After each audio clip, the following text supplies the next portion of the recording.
여러분 안녕하십니까, 진성호입니다. 추미애 법무부 장관이 윤석열 검찰총장의 징계를 제청한 것에 대해서 국민들한테 사과를 했습니다. 자, 추미애 장관이 윤석열 징계 건과 관련해서, 그리고 윤석열의 직무를 정지시킨 것과 관련해서 국민들 앞에 사과를 한 것은 처음입니다. 그동안 윤 총장을 향해 그렇게 많은 탄압을 했던 추미애가 이 문제에 대해서 어쨌든 가시도치긴 했지만 사과의 형식을 취한 것은 처음입니다. 추미애 장관이 방금 전 국민께 혼란을 끼쳐드려 매우 송구스럽게 생각한다, 매우 송구하게 생각한다고 밝혔습니다. 추미애 장관은 서울행정법원이 윤석열 총장을 직무복귀시킨 이 집행정지 인용 결정에 대해서도 항거하지 않겠다고 포기 선언을 했습니다. 자, 상당히 놀라운 일이 벌어졌습니다. 그렇게 기고만장하고 윤석열 총장을 향해 공격해내던 추미애 장관이 사실상 처음입니다. 문재인 대통령에게 윤석열 총장의 징계 청구를 제청한 것에 대해서 대국민 사과를 했습니다. 그리고 윤 총장을 직무에 복귀시킨 집행정지 인용 결정, 서울행정법원 홍순욱 부장판사의 결정에 대해서 항거하지 않겠다고 공개적으로 밝혔습니다. 자, 이제 올해가 얼마 남지 않았습니다. 곧 추미애 장관의 후임자가 결정될 것으로 보입니다. 그런 가운데 추미애 장관이 왜 이렇게 갑작스럽게 태도를 바꾼 걸까요? 엊그제만 해도 윤석열 총장의 탄핵을 주장하는 국회의원의 글을 유튜브 이 채널에서 공유하는가 하면 이 자신은 이 윤 총장의 이 징계를 집행정지시킨 법원의 판단을 믿지 못하겠다, 이건 틀린 판단이다, 이렇게 강력하게 반발했습니다. 문재인 대통령은 이 행정법원의 이 홍순욱 부장판사의 판결이 있고 난 뒤 16시간 만인가 대국민 사과를 했습니다. 그런데 문재인 대통령의 뜻과 다르게 추미애 장관은 반발했습니다. 이런 모습은 추미애 법무부 장관이 문재인 대통령에게 항명하는 것으로도 비춰졌습니다. 이거 뭐 문재인 레임덕이 왔구나, 이거 뭐 이제 추미애까지도 반발하고 강력 반발하고 난리가 났구나, 대통령은 법원의 판단을 인정하고 사과를 했는데 추미애는 끝까지 웃기지 마라, 그 판단 잘못됐다고 우기고 있다, 윤석열 총장을 탄핵하라, 민주당 이낙연 대표와 당 지도부가 이걸 갖다가 지금 말리고 있는데, 이런 윤석열 탄핵하지 말라고 하고 있는데 일부 초선, 김두관 의원 등과 함께 추미애 장관은 윤석열 탄핵을 주장하는 건지. 아무튼 윤석열 총장을 향한 추미애의 분노는 끝이 없는 것 같습니다. 그런데 방금 전 아주 충격적인 일이 벌어진 겁니다. 추미애 장관이 윤 총장에 대한 징계 청구 제청에 대해서 국민께 혼란을 끼쳐드려 매우 송구하게 생각한다, 집행정지 인용 결정에 항거하지 않겠다. 자, 추 장관은 이렇게 말했습니다. 검찰총장에 대한 징계를 제청한 법무장관으로서 국민들께 큰 혼란을 끼쳐드려 매우 송구하게 생각한다.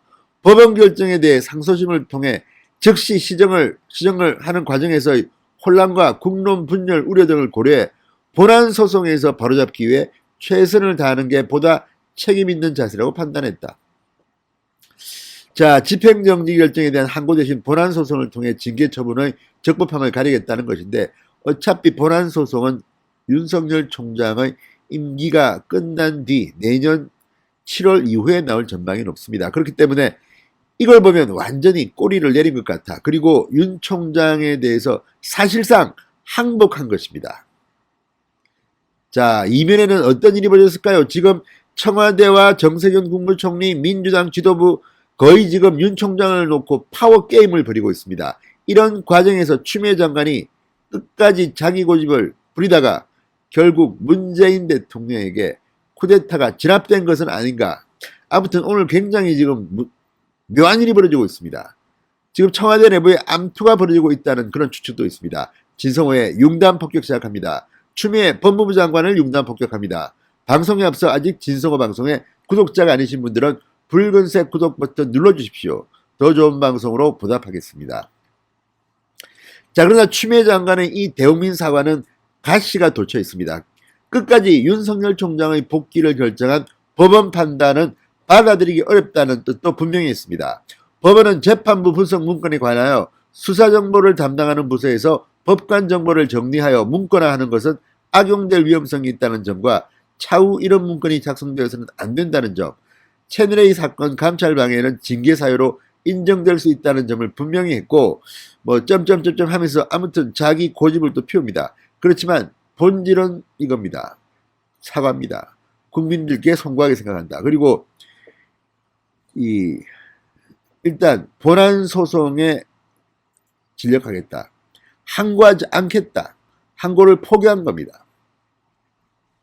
자, 이 전문을 보면 아무튼 첫 문장이 검찰총장에 대한 징계를 제청한 법무부 장관으로서 국민들께 큰 혼란을 끼쳐드려 매우 송구하게 생각합니다. 였습니다.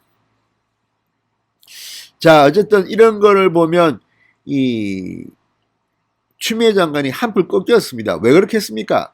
아마도 청와대 내부에서 문재인 대통령이 뭔가 조치를 취한 것 같습니다. 지금 제 생각으로는 이 동부구치소의 코로나 확진자 폭발과 사망자 발생이 결정적인 추미애의 치명상을 낳게 한 게 아닌가 싶습니다. 지금 누가 봐도 법무부가 주관하는 담당하는 이 동부구치소의 이 코로나 사건은 기가 막힙니다. 어떻게 이렇게 한 달이 지나도록 이렇게 폭발이 되도록 지금 재수자들은 살려주세요라고 지금 쪽지를 적어서 이 창살이 있는 이 창문으로 막 흔들고 난리가 났습니다. 이런 아비규환 사태를 누가 만들었습니까? 마스크도 나눠주지 않았다고 합니다. 니들이 돈으로 사서 써라. 우리는 예산이 없다.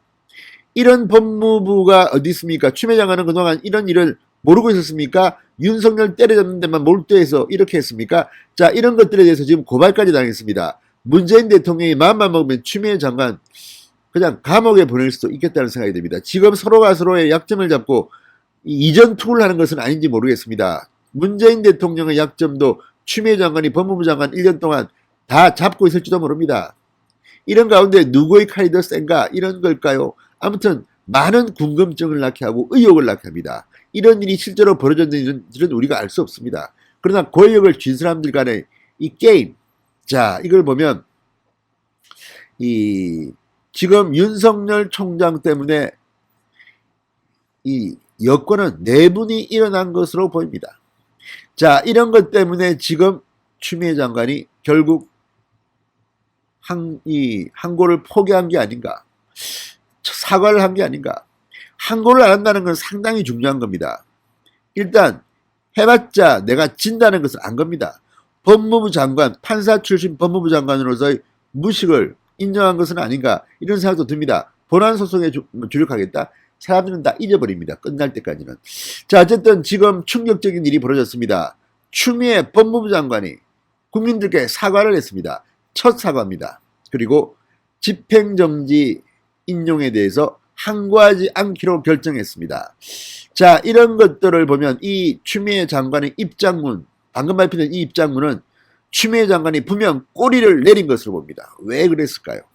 자, 곧 추미애 장관은 날아갑니다. 날아가는데 그동안은 문재인 대통령에게 막 반항했습니다. 강력 반발했습니다. 내가 이렇게 1년 동안 고생했는데 나를 감히 이런 식으로 몰아내나? 그리고 SNS 정치를 했습니다. 그러나 이제 입장문 발표를 보니까 추미애도 상당히 본인이 스스로 내가 이 정도밖에 안 된다는 것을 인식하기 시작했는지도 모르겠습니다. 자, 속보 들어온 대로 전해드리겠습니다. 진성호의 융단 폭격이었습니다. 여러분 감사합니다.